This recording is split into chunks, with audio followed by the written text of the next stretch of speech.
Good evening.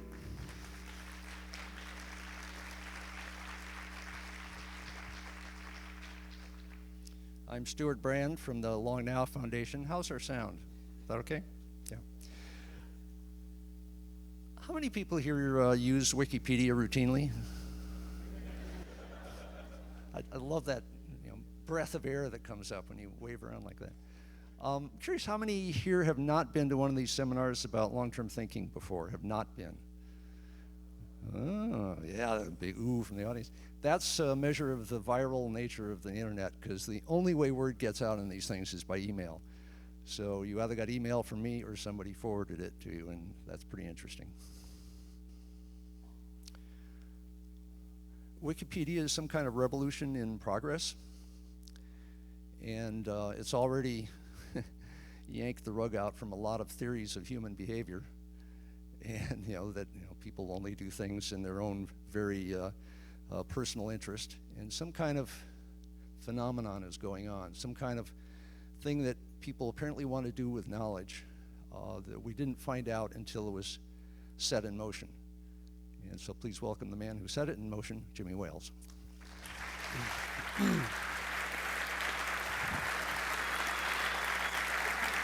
Thank you. Thank you. So just a few months ago, I ran into Stewart, and he asked me to come and give a talk about vision. And I thought to myself, well, that's getting to be typical these days, even though I remember 3 years ago, I was just this guy in my pajamas at home, typing on the internet. And so now I'm asked to all kinds of big picture visionary questions, but the truth is I'm really more of a carpenter than an architect. I do my practical work, and it seems to work okay.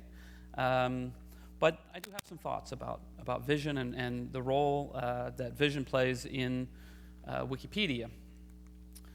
In 1962, Charles Van Doren, who was later a senior editor at Britannica, said, "The ideal encyclopedia should be radical. It should stop being safe."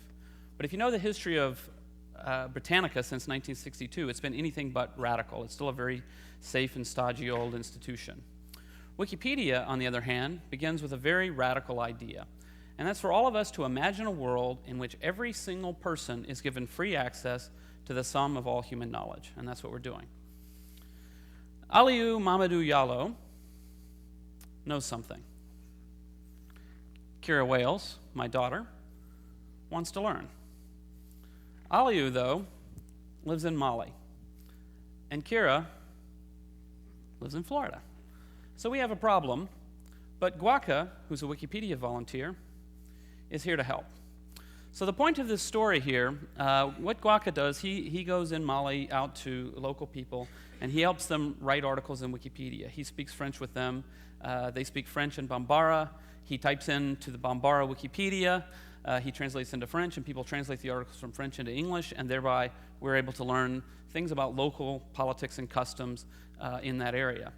The point of this is that when we talk about our work in the developing world, we don't think of what we're doing as building an encyclopedia and, here's something fancy that some nice rich people made for you. Instead, we think about empowering everyone on the planet to get involved, everybody to join that global conversation. So what is Wikipedia? Wikipedia is a freely licensed encyclopedia. It's written by thousands of volunteers in many languages. So the thing that's really, to me, for an audience like this, everybody I'm sure has used Wikipedia. Is that correct? Yes? Yes? When you've just seen Wikipedia and you see what it's like and you just use it as a reader, you may not understand some of the philosophy behind it. And the freely licensed bit is one of the most important things. So what do I mean by free? I mean free as in speech, not free as in beer. This is an old saying from the free software movement. And we basically, what it means is we give people 4 freedoms. You get the freedom to copy our work, you can modify it, you can redistribute, and you can redistribute modified versions. And you can do all of these things commercially or non-commercially. So when we talk about Wikipedia being a free encyclopedia, what we're really talking about is not the price that it takes to access it, but rather the freedom that you have to take it and adapt it and use it however you like. And that's really, really core to our mission, and it's really core to the vision of Wikipedia that inspires people to work so hard on it. So how big is Wikipedia? It's now extremely big. We have The English Wikipedia is the largest. It has nearly 1 billion words. This is larger than Britannica and Encarta combined. It's actually, that's an out-of-date comparison because it's several times larger than Britannica and Encarta combined. It's really, really quite a large body of work. And the German Wikipedia, which is the second largest, is equal in size to Brockhaus. So how big is Wikipedia globally? We've got over 1 million articles in English, but one of the things that's interesting is that English is less than 1/3 of our total work. We're truly a global project in many, many, many languages. So we have 380,000 articles in German, over 200,000 in French, Polish, Japanese. There's 5 more languages that have at least 100,000 articles. One of the more interesting ones is Chinese. Chinese we have 62,500 articles. Up until last October, we were completely accessible in mainland China, and we've been blocked since that time. I was just in Taipei, Taiwan last week, and I met with a bunch of Wikipedians there, and it's really exciting to see them working on it. Of course, Taiwan is not blocked, so they're able to keep working. But one of the cool things that's going on is that the Taiwanese Wikipedians communicate with the mainlanders by Skype, by Skype. So they're all on Skype together, and they're communicating information to the mainland Wikipedians about how to get around the blocks. And so we've lost about half of our mainland editors, but about half are still coming in through various mysterious means, which is really cool to see this community coming together to do that. This has been a lot in the news lately with Google's new thing and this, that, and the other. One of the things that we say is that Wikipedia will never compromise with censors, period. So.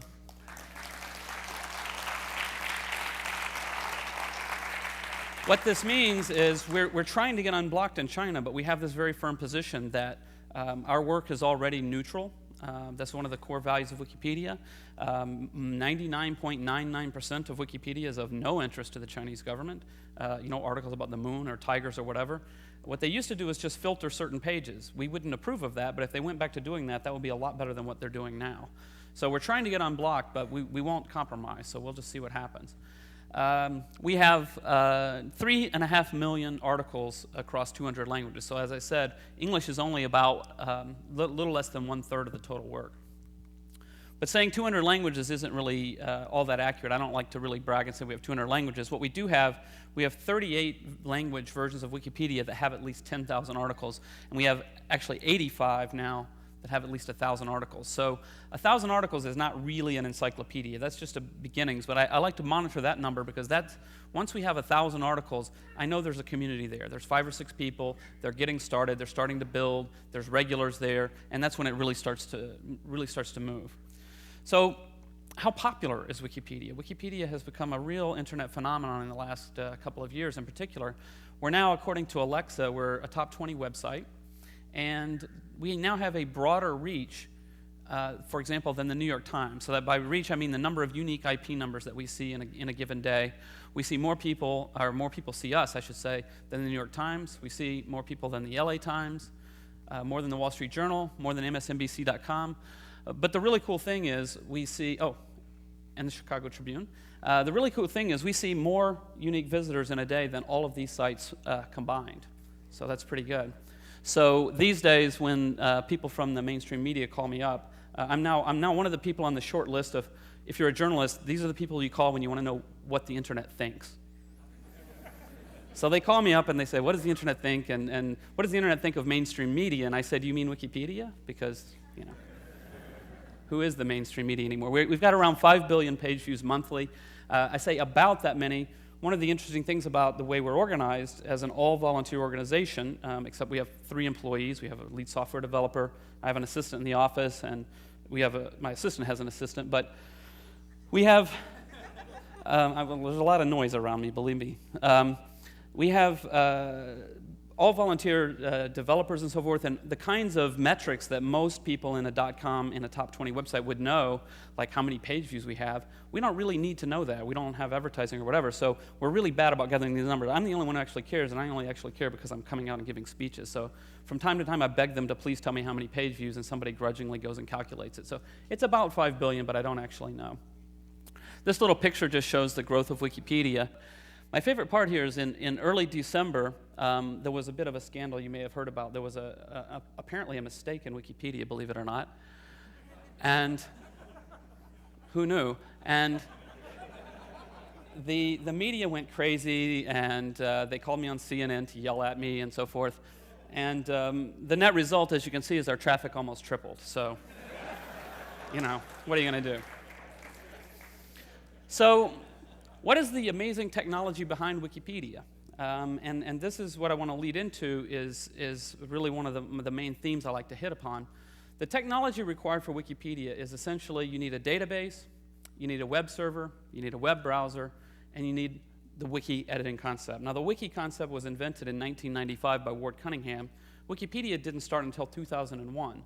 So all of the technology, including the idea of a wiki, which is a website anyone can edit, has existed since 1995. Why, if it's a technological innovation, then why not have it earlier? And the answer is it isn't a technological innovation at all, it's a social innovation. Wikipedia is a social innovation in the sense that what we figured out between 95 and 2001 was no new technology. We had the web and all that stuff, but basically the basic idea of how to organize a community. What are the social rules that you need? What are the social norms, values, practices that you need within a community? And a lot of that is the design of Wikipedia is the design of the community. Some of the core features that really make Wikipedia work are the free licensing. So everything is under a free license. This is really empowering to all of the people working on the site. Most websites, when you visit the website, you'll see that if you read the terms and conditions, they're really abusive. I mean, they basically say, anything you enter on the website belongs to us. Sorry. And people have put up with that for a long time, but it does discourage people from feeling really empowered to take control of a site and really care for it. Whereas under the free licensing, they realize that, hey, if the organization running this, if the company running this does a botched job, we can all leave. We can take our content and go. It really does belong to us. And also, if you're going to spend hours and hours and hours contributing knowledge to the world, I think it's really important to have that feeling that it will always be available. Lots of things come and go in the world, but as long as you've put it out there under a free license, that you've collaborated with other people, it will always be there as a base for somebody to work forward on. So that's really important. There have traditionally been two views of how Wikipedia works. One view is that Wikipedia is an emergent phenomenon, pseudo-Darwinian. So you'll hear a lot of the phrases like the wisdom of crowds, swarm intelligence. Those kind of phrases are very common, hive mind. But the other view is that, and this is my view, is that there's a community of thoughtful users, and that's what really makes Wikipedia work. A former Britannica editor had a really nice way of putting the emergent phenomenon view. He was writing a very negative and critical article about Wikipedia, and he said sarcastically, by some unspecified Darwinian process will assure that those writings and editings by contributors of greatest expertise will survive. Articles will eventually reach a steady state that corresponds to the highest degree of accuracy. Does someone actually believe this? Evidently so. Well, when I first read this, I thought, that's really interesting because within our community, you will only rarely or occasionally hear people talk this way. Normally within our community, we're actually talking about very old-fashioned types of things like references, good writing, neutrality, how to rewrite things. We're talking about people's behavior in the community, all those kinds of things. We're not talking about some kind of magic process. The emergent model view would have us think that Wikipedia is thousands and thousands and thousands of individual users. They don't know each other. They each contribute a little bit, and somehow out of this emerges a coherent body of work. It's like we're all ants, right? The alternative view, the view of a community, is that we're a dedicated group of a few hundred volunteers. We know each other, and we all work together to guarantee the quality and the integrity of the content. You can see, obviously, what my view is, since I put pictures of a bunch of my friends up on the slides. But when I first thought about this and heard this, I thought, this is really interesting because there are implications for these two views, implications on how do you manage a project like this? How do you get something like this to work? If you really believe in the hive mind type of view, individual users aren't that important. They're like ants in a colony. You can step on a few of them and it really doesn't matter. And the other thing is that you should have some sort of metrics. Programmers always love to have lots and lots of metrics, like the eBay rating system. The eBay rating system works really, really well because most of the interactions on eBay are not necessarily community interactions. when I go to buy something on eBay, why do I care about that number? I care about the number because I don't know that person, and I don't know anybody who knows them, right? And so I need some kind of a metric, and that works very, very well for a site like eBay. But in our case, we don't have ratings of users, and the reason we don't have ratings of users is that the people who are working together and editing articles, they come to know each other, and they usually become friends. Even if they disagree very strongly, they do become friends, or they at least get some grudging respect for each other. They duke it out for several months, and they come to some compromise. The kinds of judgments that we use to make the work be good have nothing to do with rating metrics and numbers. I mean, you can imagine, suppose you went to work at a company, and every day you have sort of a badge and it has a number on it that tells how many people like you or not, right? It's not really where you want to work, I think, right? Instead, what do you want? You want people to judge you on a wide variety of characteristics, and that's what we do within Wikipedia. We have people who we say, you know, this guy does fantastic work in biology, but whatever you do, don't let him get near Israel-Palestine, he goes bonkers, right? So how do you capture that in a number? You really can't capture that in a number. It's real human judgments about real human people. This person has, you know, they do good work, but they're a difficult personality, all those kinds of things. So what is the vision in the software? How do we look at the software, and how do we think about making the software so that people can do this kind of good work? How do we ensure quality? So how does that actually work? Well, there's a lot of details to it, a lot of details to how the software works, and I'll just go into a couple of those. But before I do that, I want to talk about my overall philosophy of the design of social software. So imagine that you're going to design a restaurant, okay? And so just think about the problem of design for a restaurant. You want to design a restaurant, and you think to yourself, well, in this restaurant, we're going to be serving steak, okay? And since we're going to be serving steak, we're going to have steak knives. And since we're going to have steak knives, people might stab each other. So how do we solve this problem? Well, what we're going to have to do is we're going to have to build cages, right? And keep everybody in a cage to make sure no one stabs each other, right? Well, this makes for a bad society. We reject this kind of thinking in restaurant design, and yet this is the predominant paradigm for social software design. What we do is we sit down and we think we're going to design a website. We think of all of the bad things people might do, and we make sure that we have controls and permissions, everything to prevent people from doing the bad things, right? And this has two effects. One effect, the first effect is, when you prevent people from doing bad things, there's often very obvious and direct side effects that you prevent them from doing good things. If I look at a web page and I see a little spelling error, but I don't have permission to edit that page, I can't fix it, right? That's the first order effect, that by having complex permission models, you make it really hard for people to just spontaneously do good. But the second effect has to do with how human interactions are organized. How do people feel about each other? How do people feel about society? Many, many people report when they've been involved in some online mailing lists or things like this that, gee, it's so hostile. There's so many hostile communities on the internet. One of the reasons is that this kind of philosophy of trying to make sure that no one can hurt each other actually eliminates all the opportunities for trust. We had a situation in Wikipedia where somebody proposed on the mailing list, they said, well, everybody has a user page in Wikipedia, and most people just use their user page to put a picture of themselves and some information about who they are. And it really isn't for other people to edit, so why don't we just lock all the user pages, right? Because they are subject to vandalism and things like this. Well, a lot of us, the old-time Wikipedians, we went around and we put little statements on our user page, and mine is still there, as far as I know. I haven't looked lately. And it says, I trust you. You can edit this page, but please, if you do, make it better. Do something nice. In fact, there was a picture of me that I hated. It's been on there for months. And last night, I went to dinner with some Wikipedians. They took a picture, a very nice picture, and now that's on my user page, right? And yes, he's sitting right out here. And so that's the kind of thing that just happens spontaneously, and it couldn't happen if we didn't have that culture of trust to say, yeah, you know, knock yourself out, fix my user page, and if anybody does anything bad, we have the real-time peer review. So this is into the nitty-gritty of how the software actually works.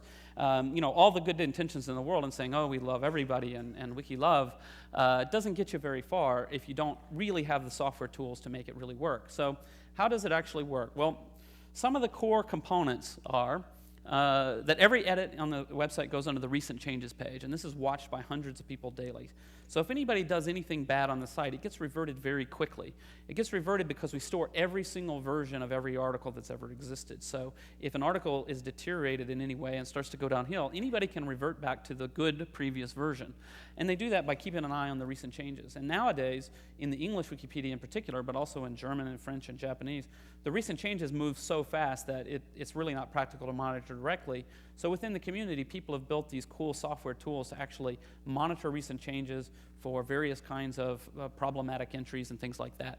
And then additionally, people can set up their own personal watch list. So when you're editing a Wikipedia article, most of the power users have it set up so that anything they touch automatically goes on their watch list. So you can fix something in Wikipedia, and then you can keep an eye on it for several days. You can come back every day, and you can see if anything has changed, and you can actually see how that works. And then another element of it is the real-time communication. So we use IRC, which is Internet Relay Chat.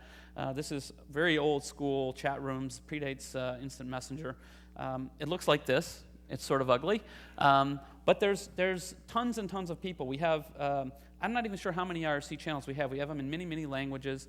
In fact, the reason that the Chinese use Skype instead of IRC is that IRC is blocked for mainland Chinese. So the entire Chinese, I always wondered why I could never find any Chinese people in IRC, and the reason is they're all on Skype instead. So this was just a screenshot from just the other day, and as you can see, just on a random morning, there were 238 people sitting in the English Wikipedia channel. So at any moment in time, when you're on the website and you do something, if you start misbehaving yourself, 238 people are going to hear about it pretty quickly. And they're going to come in and they're going to start watching you. Normally we have policies of, we try not to bite people, so first we leave you a nice message saying, thank you for your fuck you comment, but we're trying to write an encyclopedia.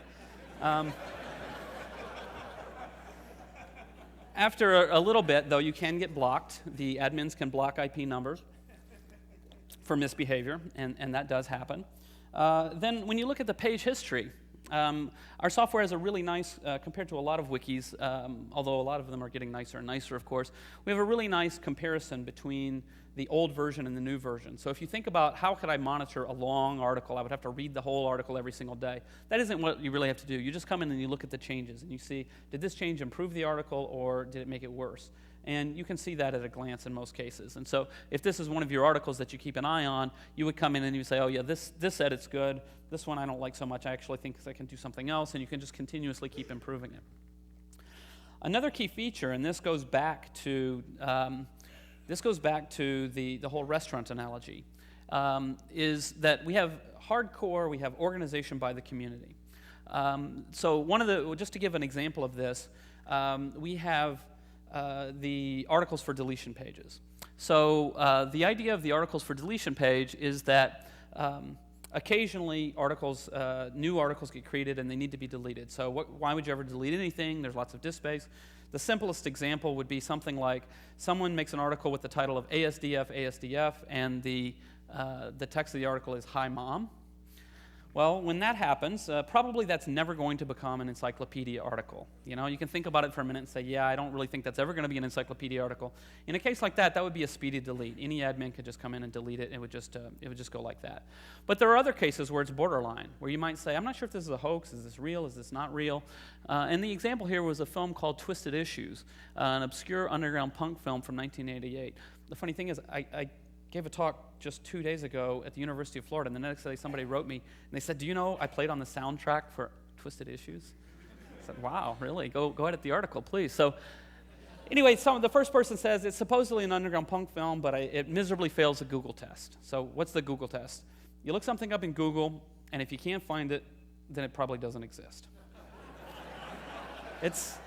This is not a foolproof test, but it's pretty good, right? There are still a few things on the planet that are not in Google, but it's pretty good. And so it fails the Google test. It doesn't have any listing. So a couple of people say delete, and then somebody says, hey, wait, I found something.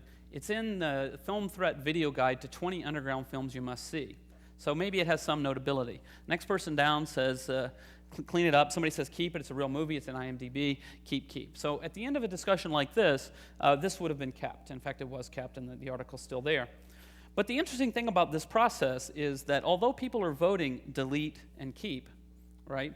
This is just a wiki page like any other. This is just free-form text. You can go and click on edit at the top of the page. You can change this. You can add a comment, whatever. There's no actual automation of the voting process. And this is one that's always popular with programmers who say, this is a lot of work. Why don't we just put a little button on the page, nominate for delete. After 2 weeks, we tally the votes, and it's automatically gone. That's not a good idea, because just voting is something that we don't do very much. We really discourage voting. This is a human dialogue. This is a conversation about whether or not this should exist or not. And in fact, in theory, this could be 28 votes to delete and 3 votes to keep. And as long as the deletes are all like delete non-notable with no information or argument, these 3 at the bottom who say, wait, I found it in a book, maybe people didn't realize this, I know something about it, it's actually on IMDb, that would make a big difference. The other thing that can make a big difference here is who the voters are. We're a community where we generally know each other. We recognize names. We can see people. I can say, okay, look, Rick K says keep it. I trust Rick K. If Rick K says it's in IMDb, it's in IMDb. I don't have to question that. Whereas some of these other people, I just say, well, I don't know who they are, really. They're newcomers. And so certain people in the community do carry more weight than others. So the most important thing, though, about this is that all of the rules are social. The software itself does not determine the rules of Wikipedia. Almost everything is completely open-ended in terms of what the software does. There's very, very little in the software that is actually rule enforcement. It's all about dialogue. It's all about conversation. It's all about humans making decisions. So that's really, really important. So what comes next? What am I working on next is what I'm actually going to tell you about. And what I'm working on these days is Wikia. Wikia is a new company. And basically what we're doing at Wikia is we're bringing the community ideals, the community models, all of the things that I just talked about in relation to Wikipedia, we're bringing to a broader context. So one of the conceptual ideas is to think about that an encyclopedia is big, right? It's a really big set of books. But a library is much, much bigger. So what we're trying to do is empower people to say, let's think beyond the encyclopedia. Let's think about all of the different kinds of things that people might want to build or do. What made me think of this? Why do we want to do this? Well, I have certain beliefs about genuine communities and the future. This is where I want to talk about the future of free culture. One of the things, of course, that's going on in our society is this struggle between, proprietary and free culture. And so you have things like the battles going on about copyright in the movie industry and this and that. One of the things that makes me really proud about Wikipedia is we're starting to change the terms of the copyright debate. We're starting to change the terms and say, look, the copyright debate is not all about kids stealing music. When the law gets in the way of Wikipedia's work, it's about good-hearted people sharing their work, trying to do good things. And if we have these really restrictive copyrights, it gets in our way. It not only gets in our way, but it isn't necessary. I mean, the standard argument for really strong, long copyright terms is you need it in order to economically incentivize people to do good work. Well, Wikipedia proves that isn't true. People do good work because it's the good thing to do. Thank you.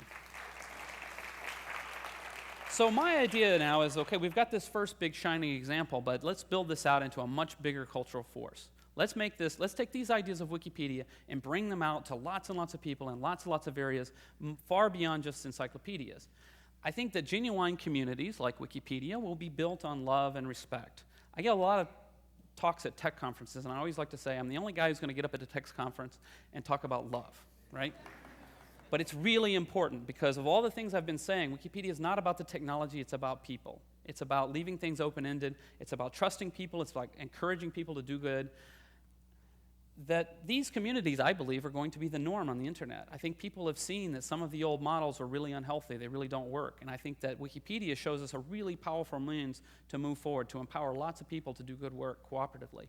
That people, when they're empowered by the software and they're set free, both by the license but also by the terms of the site and the way that it works so that they're free within communities to decide their own rules and think about this, they can do great things. And so we're really looking at what are all the kinds of great things that people can do. So a lot of people say, well, an encyclopedia covers everything, so what else do you really need? And so I wanted to give some of the examples of the things that we're seeing so far.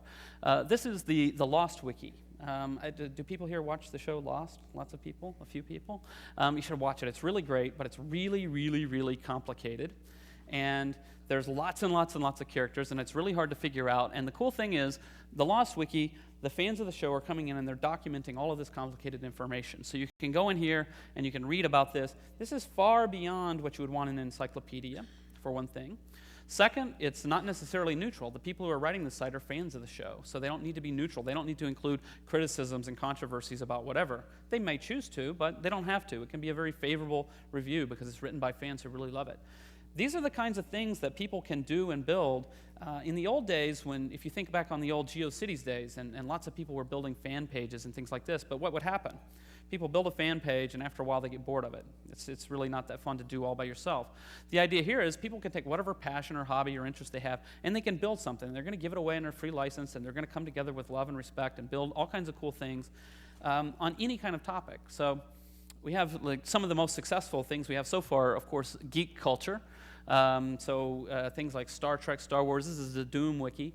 You can see this little picture here on the search box. The guy looks a little angry. I don't know if they really know about the wiki love idea here. But they seem like nice people. So there's one that does cover wiki love. This is the personals, personals.wikia.com. One of the cool things about my job is that if you found an encyclopedia, you somehow get this reputation of a guy who knows about everything. Right? So tonight I'm going to be on Free FM. I'm going to be talking about personal ads and dating on the internet. Why me? I don't know. But I'm going to talk about it. And I'm going to talk about the Personals Wiki. And the idea here is there are all kinds of personal sites. And how do they work? Well, they work, you think about those software principles I talked about earlier. They think of all of the bad things people might do, and then the software doesn't let them do that. Whereas the idea here is let's be free-flowing, and let's let this community think about it and work about it and negotiate and figure out how would you properly do it as a community? What are all the kinds of things you really might want to do? And the software is really open-ended, so people can form whatever they like. So I think it's really, has great potential anyway. We'll see what happens. And so this then brings me to my final point, which is my basic philosophy is for us all to make wiki love, not war. Thank you.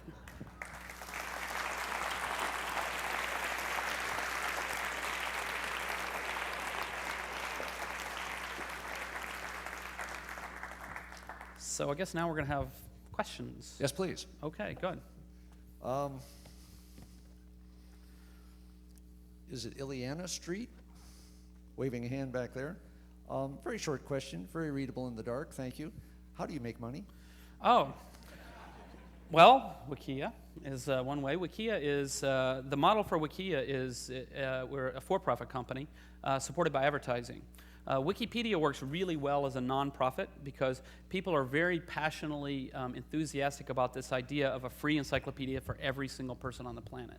So even our servers are managed by volunteers. There are people who stay up, I know one of our admins stayed up 26 hours as a volunteer when one of the database servers went down, stayed up fixing it.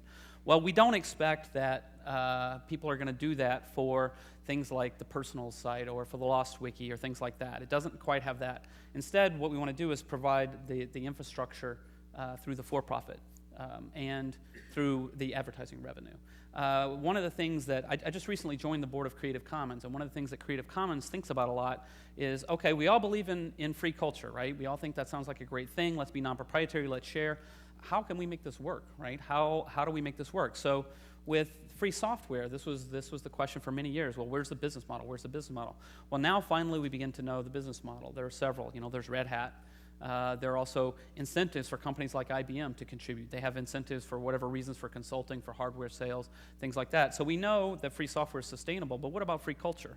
So one of the things that I'm really interested in doing is helping people think about how do we make money? How do you make a living? I mean, it's great to say, yes, let's love the world, but we have to think of ways to make it sustainable and ethical and non-proprietary. So that's what I'm doing these days. I have a question. I read online that you were influenced early on by Ayn Rand, who based everything on selfishness and always peed on any kind of altruism. Mm-hmm. What do you think she would make of all this? And are you consistent with your early enthusiasm, or have things changed? I'm not sure what she would think of all this. That's a very difficult question.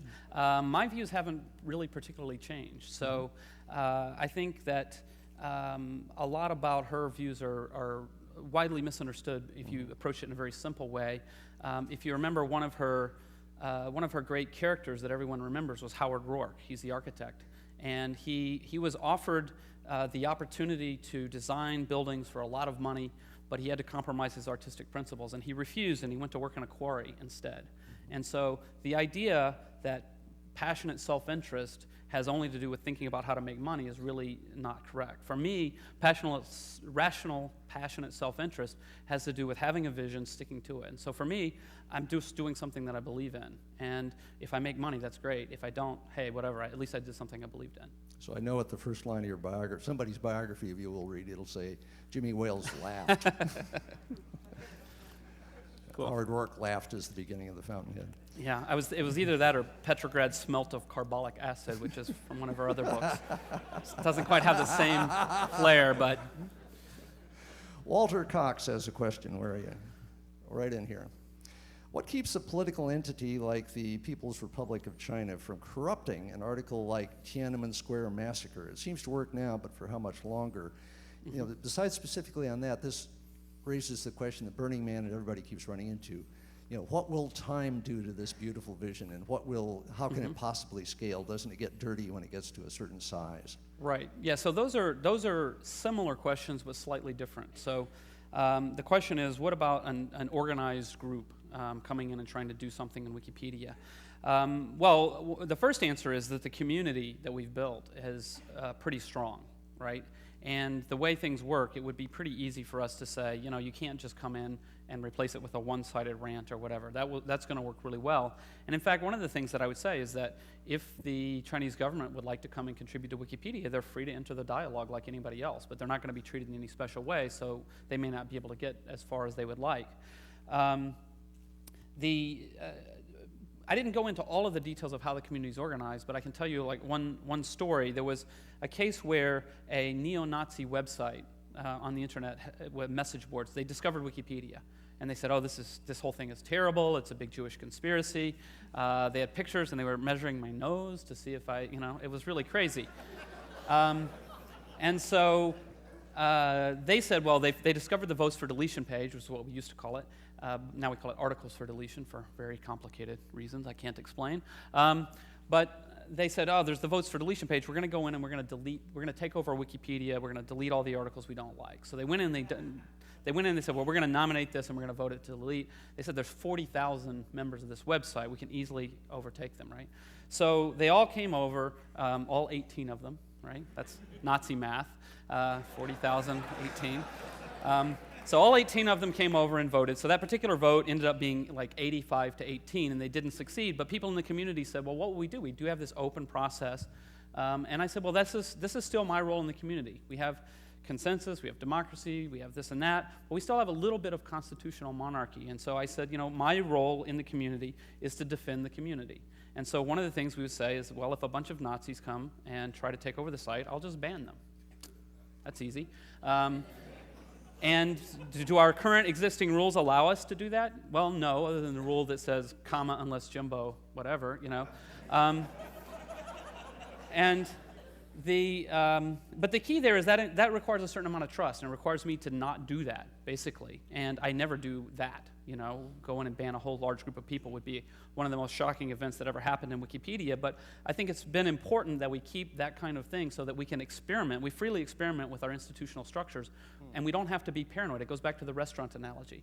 We don't have to say, if we're designing a voting procedure, we don't have to think of all the worst case scenarios and design for people stabbing each other. We can assume the best, and we can also know that if it doesn't seem to be working out, the core community can just say, we'll do something else. So that's one answer. The other answer... Well, let me stick with that one for a minute, because the emperor issue is an interesting one. Mm-hmm. I've run into it with the best magazines are often run by, as they say, a mad monk at the middle, somebody who's, that's all they do, and they're very good at it. That, in a sense, you're infallible as Pope of this thing. That always raises a question. It sounds like the way you're describing it is you're an emperor who is ultra powerful but not always right. And so Definitely the question is, right. how is the social apparatus able to help you realize when you're wrong and let you undo something that you did, even though you're emperor? Well, the core community really runs things on a day-to-day basis. And so while they would respect a decision to ban a bunch of Nazis, if I started banning a bunch of Republicans, they would freak out, right? And it would be a huge global news story, and I'd be on CNN, and they'd be yelling at me again. And but this is one of the concerns we've had, and actually this is part of the whole process. In the very early days, we really did have a benevolent dictator model, and we had it for the same reason that a lot of free software projects have it, is that when you're trying to get things done, rough consensus running code, you don't want to get bogged down in formal decision-making processes, and so what do? You just say, well, Linus Torvalds gets to decide at the end of the day. And that works reasonably well, but I feel that's very deeply inappropriate for all human knowledge. That's something that I don't like to do. And so over time, as the community has grown, we've been growing institutional structures within the community so that less and less has to do with me. So for example, in the old days, I used to do all the banning. To actually, if somebody's really misbehaving, they can be blocked or banned from Wikipedia. I did all of that. It started getting too much for me, but also we realized that it isn't really appropriate for one person to have that much power. So now we have the arbitration committee, and this is elected from the community, and it works really well. The arbitration committee is a very thoughtful group of people. They have very strong support from the community.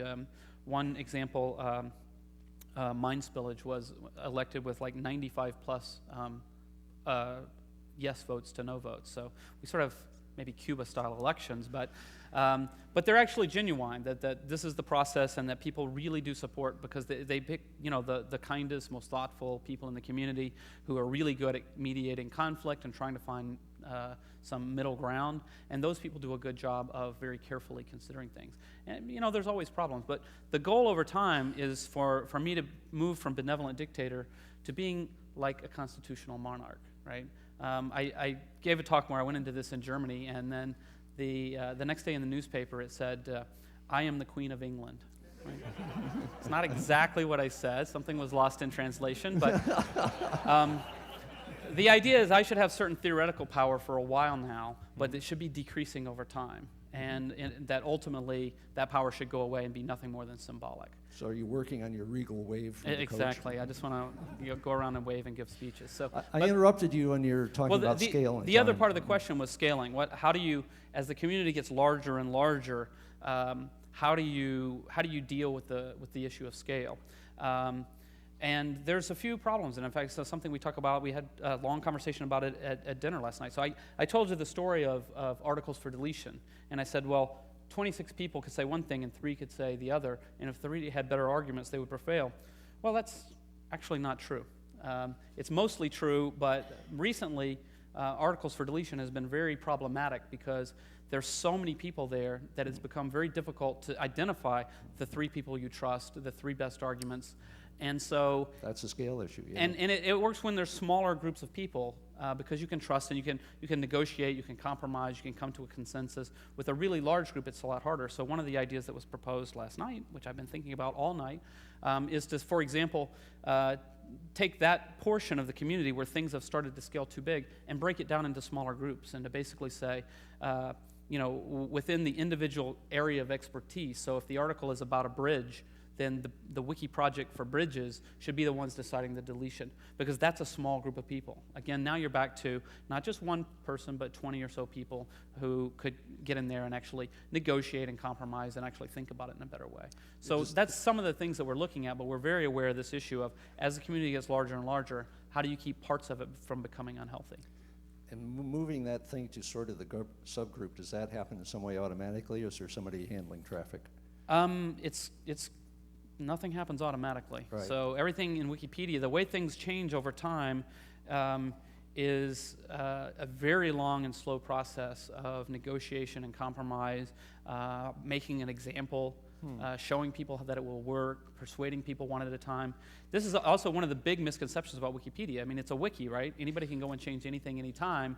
And so the idea that people have in the press and things like that is that it's complete chaos all the time and everything's going to change randomly from one day to the next. But in fact, inside the community, we're very, very conservative and very old-fashioned. Things change at a snail's pace. Things that work, we love them and we keep doing them until we've completely smashed our head against the wall. And then we start to slowly change things in a different way. So it's a long, very fluid process. Well, that's the example of the American Revolution. They were very radical and they were very conservative in the way they did it. unlike the French Revolution, which was radical the way they did it, and they wound up killing each other. Right. So be conservative. Yes. Question from, looks like Ann Schumann. Ann Schumann? Somebody? Oh, great, thank you. How do you distinguish the experts from the amateurs? And I think this anticipates your answer. What is the future of the experts? Well, so a big part of the idea, how do you separate the experts from the amateurs, that ends up being just a human judgment. I mean, one of the things that we don't do is check people's credentials and all that. What I always like to describe it as, it's rather than having a gatekeeper model, we have an accountability model. So we don't put up gates and say, well, first you've got to show us your PhD card before you can edit. Instead, what we say is, everything you do in the community is easily, with one click, you can see all of your contributions and people can see what you're doing, so you're accountable for what you've done. And so how do you judge who's an expert or who isn't? Well, it's the same way you judge it anywhere. It's a long process of getting to know someone and see if they know what they're talking about. If somebody posts a bunch of crap every single day, it quickly is out, and people will say, this guy posts crap every day. And somebody who does good work gets recognized for that. In terms of what's the future of the expert, I think one of the interesting things about Wikipedia is how much of a meritocracy it ends up being. That if people are willing to cite their sources, they're willing to be very careful in their argumentation, they're willing to write neutrally and calmly, their writing survives. If they come in and post wild speculation and they can't prove it, or it's just some random rumor, it doesn't survive. And that's truly what we want out of our experts anyway. There's a question dear to our hearts having to do with digital preservation. How is Wikipedia being preserved or archived? And by the way, will it be around in 10,000 years? The 10,000-year question. That was from Cameron Asadi, sorry, or in back. Okay. The very first basic simple question is, we do backups, actually. We actually back up from the main cluster in Florida to our cluster in Amsterdam. That's done periodically. We do periodic database dumps, which lots and lots of people reuse and download. The only bit that we really have to be very careful about is the user database, the usernames and passwords, because those are not distributed publicly. All the content is distributed publicly. So we have to be extra careful to make sure we're always backing up that, because if we lost the text of Wikipedia, there are thousands of people who have a fairly recent copy. So we could upload and lose a week's work or something like that. Will Wikipedia be around in 10,000 years? So obviously, the idea of the organization lasting that long is a little far-fetched and hard to imagine. It's kind of hard to design an organization that would last that long. In terms of the decision-making that I do and that we on the board do at the foundation, we really think very carefully about survival. We're very conservative. We don't borrow money, for example. We're strictly on an all-cash basis. We think very carefully about, as we do different things, we think about what is this going to do to our monthly revenue requirements, and is that always something that's very comfortable so that we're survivable. We don't want to take any risks. Another example along those lines of a decision we've made, print-on-demand publisher came to us and said they had this really cool software that you could we would be able to construct lists of articles in print. You could just click a button and you would get a book in the mail of Wikipedia articles. Well, sounds great. I mean, technologically it sounds great, but there's a big difference, legal difference between being online and being in print. Online, if you've got libel or a copyright violation, somebody complains, there's provisions in the law, Digital Millennium Copyright Act, you take it down and you're pretty well protected. You have certain responsibilities. As soon as you print it, right, it's a whole other world. I mean, there's a big legal risk there. So this error that we had back in December, well, when the fellow notified us that we said he had something to do with the Kennedy assassination, boom, it was gone. It was deleted in 5 seconds. And that's actually what makes it possible. If we were legally responsible for everything everyone writes on the website, well, the whole of the internet couldn't exist. I mean, it's impossible for anyone to provide an open space for a public discussion if you're responsible for everything everyone says. I see what you mean about you're changing the discourse on copyright in the course of yeah, this. but when you go to print, though, if we did that, we would get sued and we would lose. And so we can't do that until we really think about how do we mature our community processes so that we can identify enough materials that we can say this is safe enough to go to print. It's been through a process that's industry standard or better. So. Well, here's a middle ground question from Anonymous. If you're anonymous, wave your hand. My friends in Africa don't have good internet access yet. Will there be a DVD box set of Wikipedia? And when?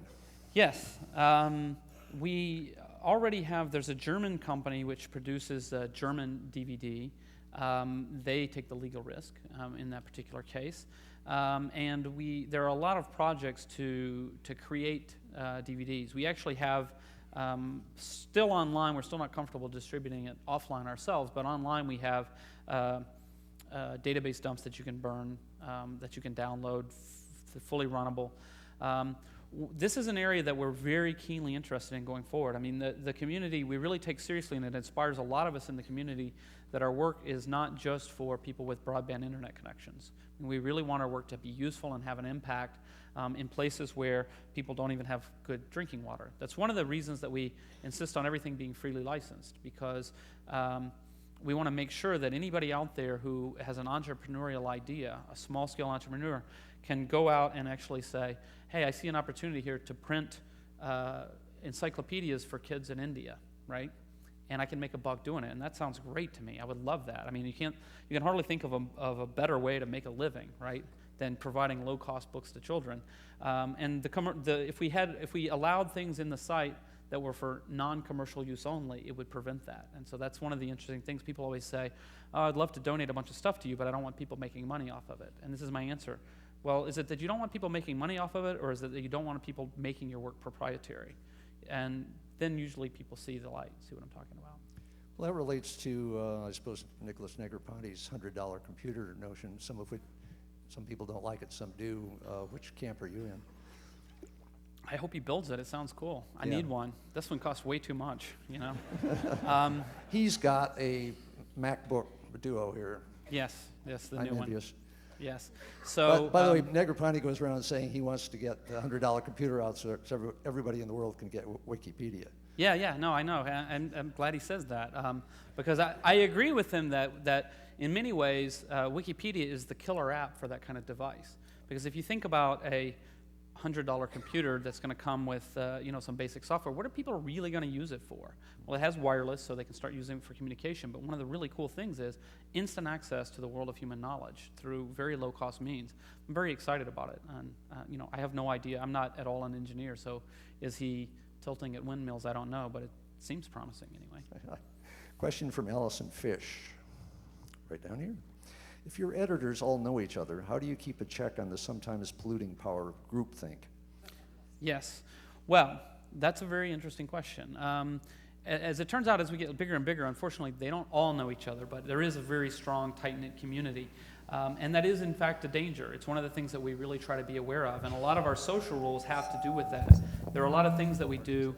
This particularly comes into play when you're thinking about the administrators. Administrators are elected from within the community, and they have certain powers, but they're more like police than fiefdoms, right? So they can block you from editing, just as, yes, the police can arrest you, but police are very constrained. They're only supposed to arrest you in certain circumstances.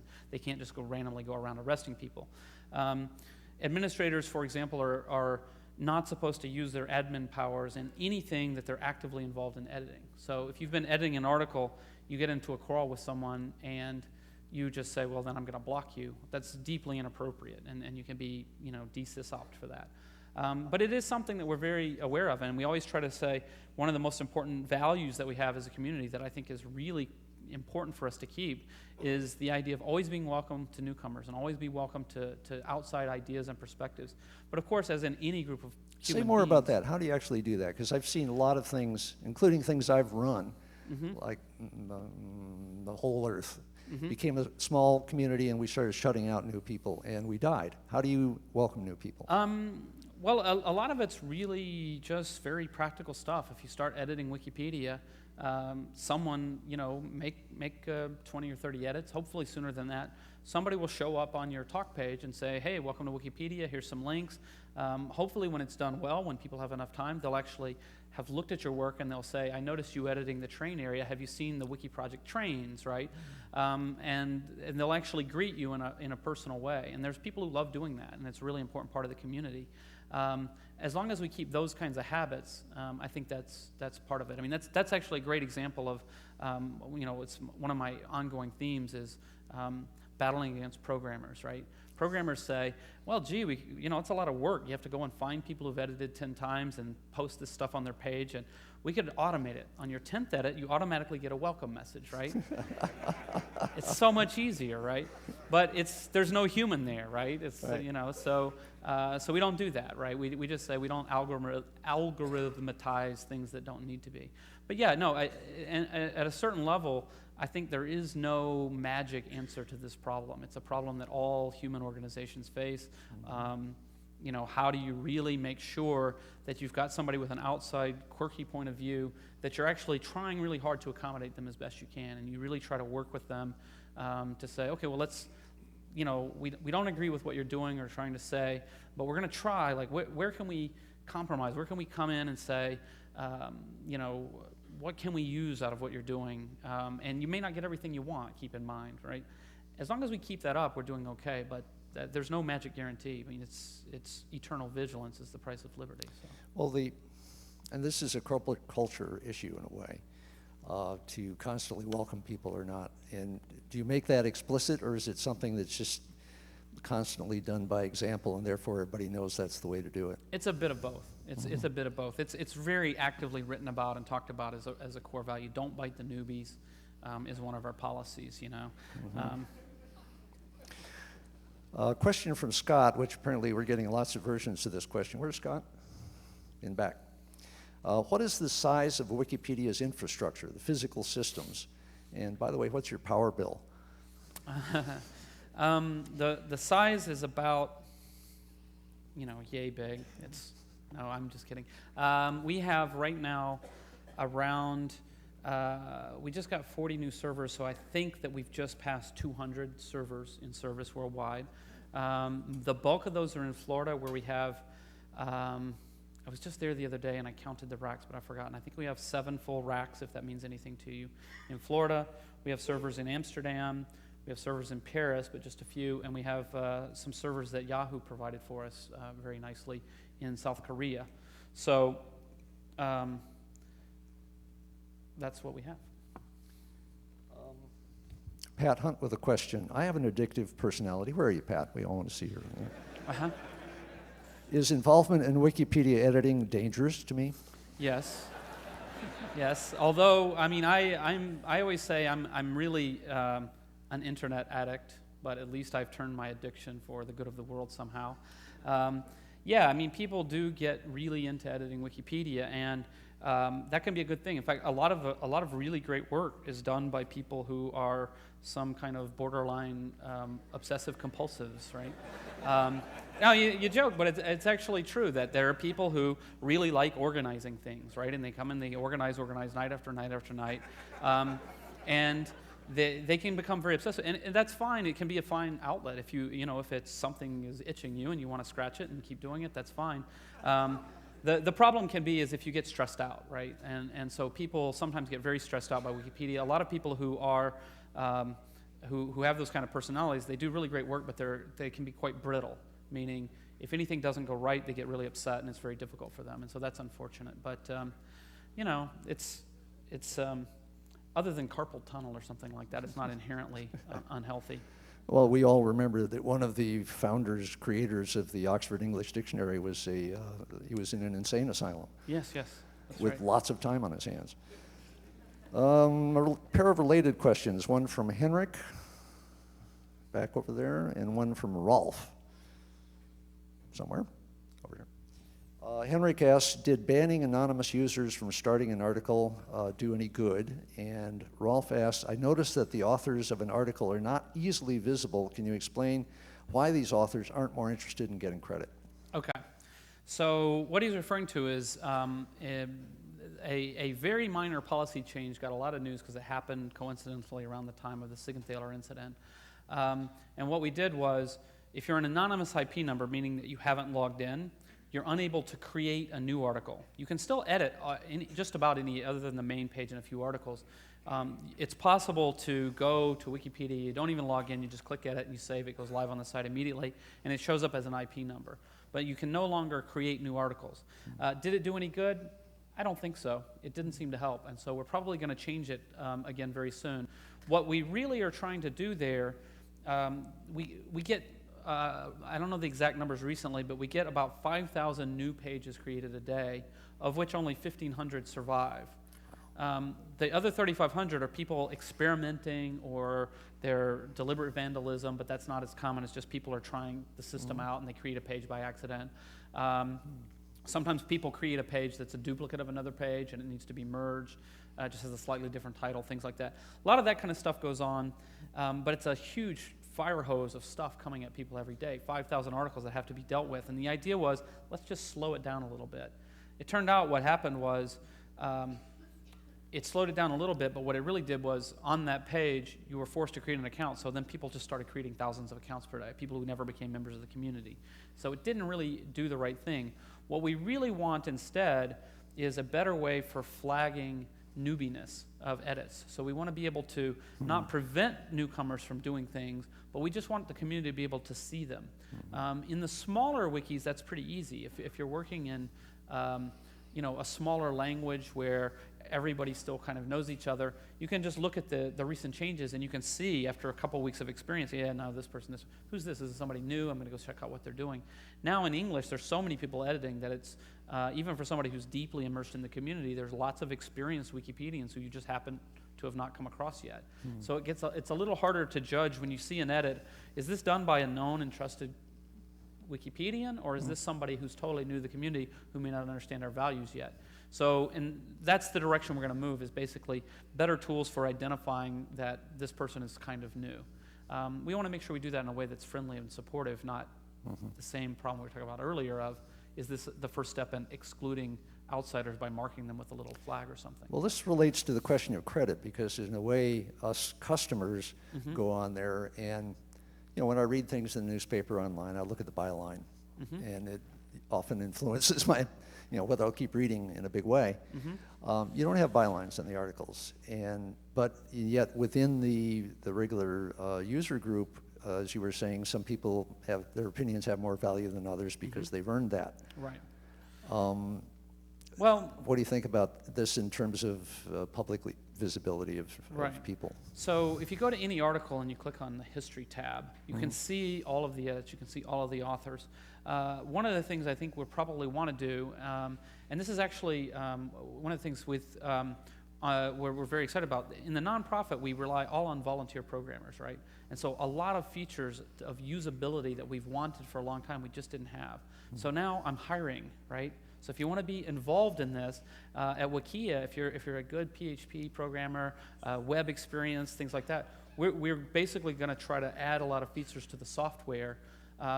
We're hiring a team out here in the Bay Area to add features. So one of the features that we want to add is, when you click on an article right now, you can see the entire history, but you can't see who wrote what. It's kind of hard. And you also can't see who wrote the largest amount of the article, who the most active users. Some of the articles have 10,000 edits, and you can only see the last 100, right? You can keep paging through them, but to really figure out who wrote it and who's responsible for it, we want to be able to sum that up. And I mean, somebody showed me a demo of this, and I was very excited. I'm like, yeah, we'll run this. And he said, well, it's actually just a mock-up. So I said, great idea, but we need somebody to actually code it. So, if there's anybody in the audience here who wants to be one of those coders, who do they get in touch with? You can email me, and I'll put you in touch with the right person. Great. So, so for this kind of thing, what we want to do is think about what are the kinds of tools that will enable us, particularly as we grow, to in line with our philosophy, in line with the principles that we have, to say, okay, well, one of the things that makes Wikipedia work is that people know each other.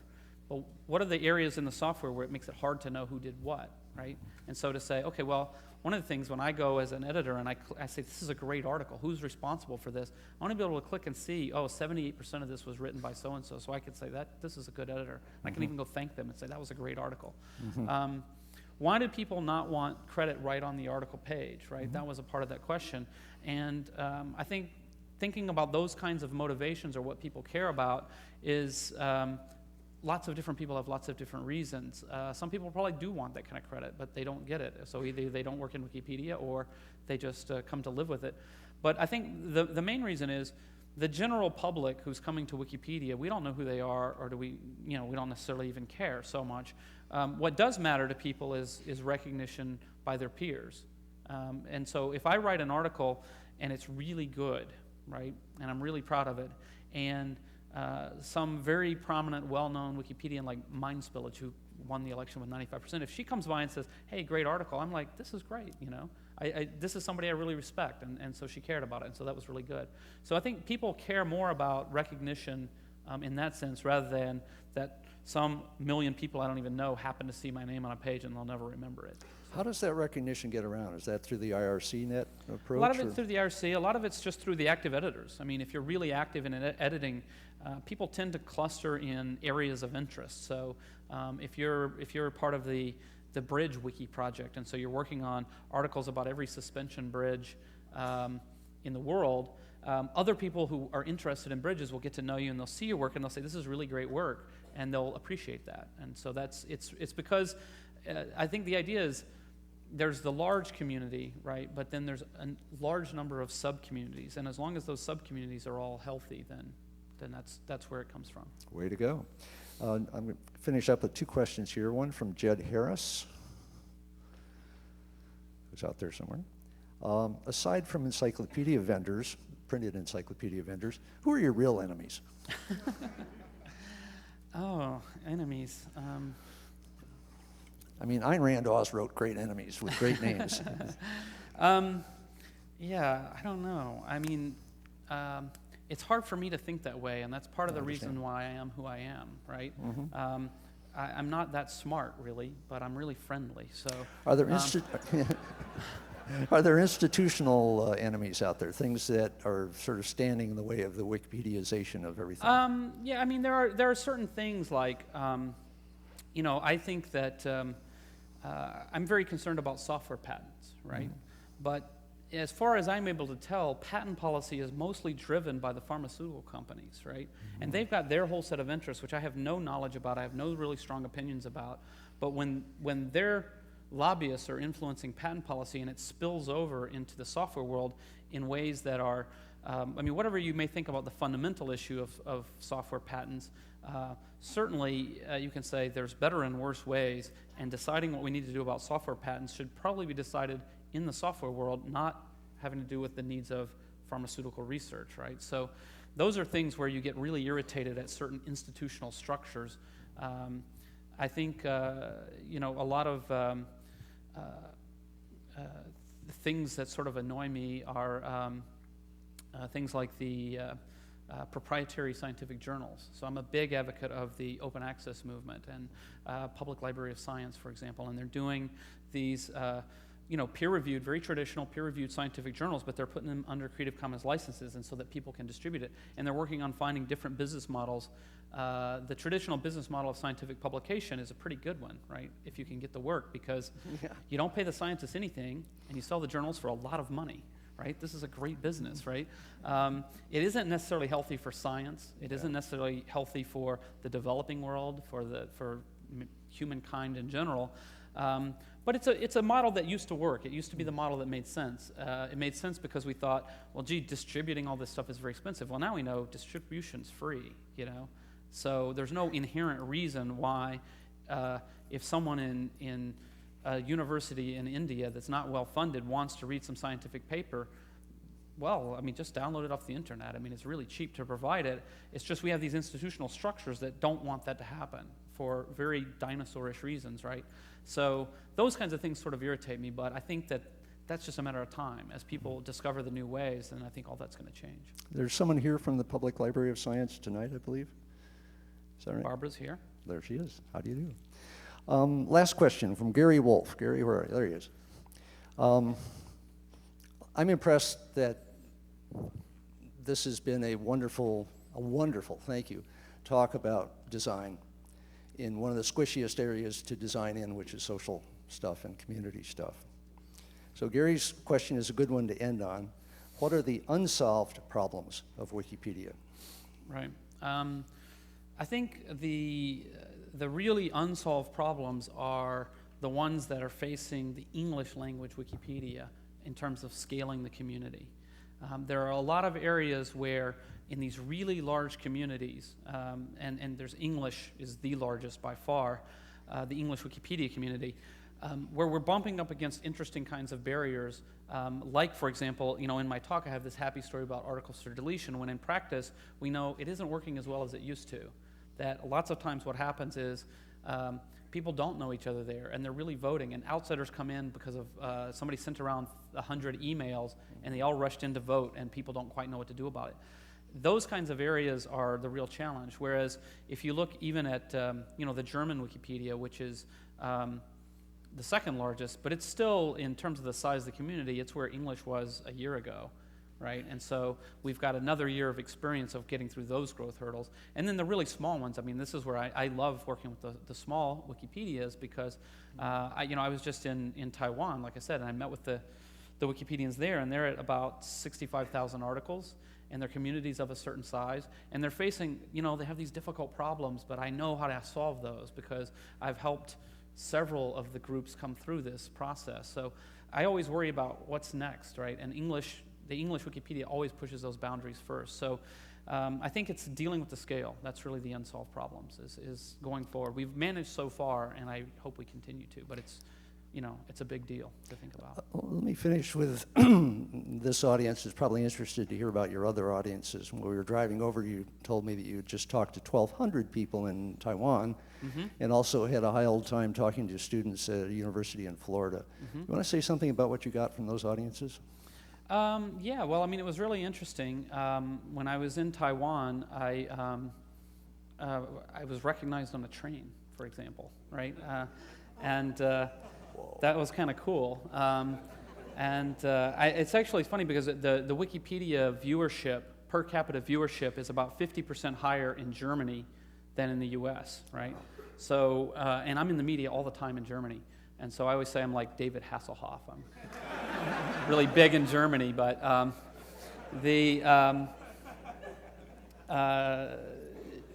what I really get, and then I was in Florida. It was like these are all the college kids. Everybody's using Wikipedia. They're all really excited about the possibilities of free culture. These are people who have now at this point, they're beginning to be the people who've really grown up with the internet, right? And whereas for us it sounds really bizarre in certain abstract ways that the record companies are all wound up about file sharing. To them, that seems really, really weird, right? Because it's always been that way, right? And they're just like, what are these people talking about? I mean, they're really, but they're very interested in these questions, and also interested in the idea that a lot of this stuff, it's not about kids stealing music. It's really about creative people. It's about the producers, not the consumers. And so that's some of the things I get out of it. The thing that I really get out of my travels, I travel all over the world, is really one of the things that I always enjoy is sitting down with a group of Wikipedians and talking about Wikipedia, and realizing that, the Hungarians, when I was in Hungary, they just had their first real incident where they had to ban someone, right? They're at that time they were around 15,000 articles. Normally between 10,000 and 20,000 articles is where the community has their first really hard ban. For the community, if somebody just comes in and starts vandalizing and causing trouble, that doesn't cause the community any problem. You just block them and who cares, right? The problem users, the ones who are really hard, are the ones who, they do good work, right? They're kind of okay, but they're really jerks, right? And what do? They've got their fans, they've got their enemies. They're starting to and some people are very manipulative, and so they're turning factions. And the communities have to get through that hurdle and say, what are we going to do here? And eventually they have to say, we're sorry, but we appreciate your work, but you can't keep behaving this way, and we're going to ask you to leave the community. And that's a very emotional process for people, because it's the first time, because in the early days it's all very idyllic. You get a whole bunch of good people together. You've got 8 or 10 people all working every day, and you get to know each other. Maybe you have a few quarrels, but it's all okay. So this happens again and again. Everywhere I go, it's the same stories, and there's something to me that's really wonderful to know about that as much as there are cultural differences, there's also, humans are humans, and we have the same kinds of problems and joys and loves and all that everywhere. So, Hear, hear. Thank you very much for Wikipedia and for the talk. Thank you.